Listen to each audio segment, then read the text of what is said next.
Maqaan koo Abrahaam Bulbulaa jedhama. Gande ani targamu Arsii Nageelleeti. Jiraata Arsii Nageelleeti. Baga ayyaana cuubbaatiin isin ga'e jedha. Ayyaanni kun ayyaana jaalalaati. ስሜ ተሰማ አድነው ይባላል። ልጅ ያደኩት እዚህ አርሲ ነገሌ ውስጥ ነው። በጣም ደስ የሚል ዓመት በዓል ነው። እንኳን አደረሳችሁ መላ ኢትዮጵያ ሕዝብ በሙሉ እንኳን አደረሳችሁ። ለጥምቀት በዓል በሰላም በጤና እንኳን አደረሳችሁ እላለሁ። ይደታም ለማ godina Arsii Lixaa magaalaa Nageellee Arsii ganda qilxuu dammaatti keessaan hordoftoota amantaa kiristaanaa hundaan baga guyyaa cuubbaatiin isin ga'een jedhaani. Ayyaana waggaa keessatti yeroo tokko dhufuudha waan ta'eef ayyaana kanarratti wantoota gaariitu hojjetamaa tureera, waan namatti toluudha.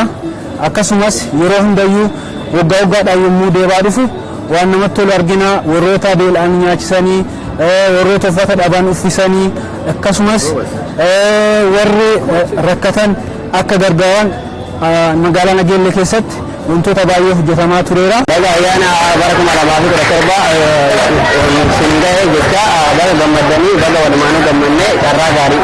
Akkasumas warroonni amantaa kana hordoftan cuftinuu akka nageenya keessan eegdanii warroota beela baaftanii warroota dheerata dheerii baaftanii akkasumas ammallee irra deebamee wanni suni itti fufaara waan ta'eef ayyaanni kun ayyaana gammachuuti, ayyaana namatti tolu.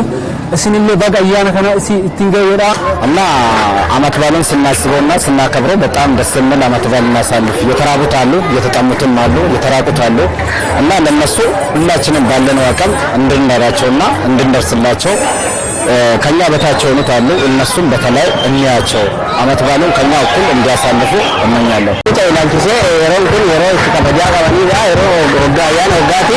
Ayyaana waggaa kana keessatti kabajaa guddaa qaba. Yeroo itti wal gargaaranidha. Yeroo itti xiqqaatti guddifatanidha.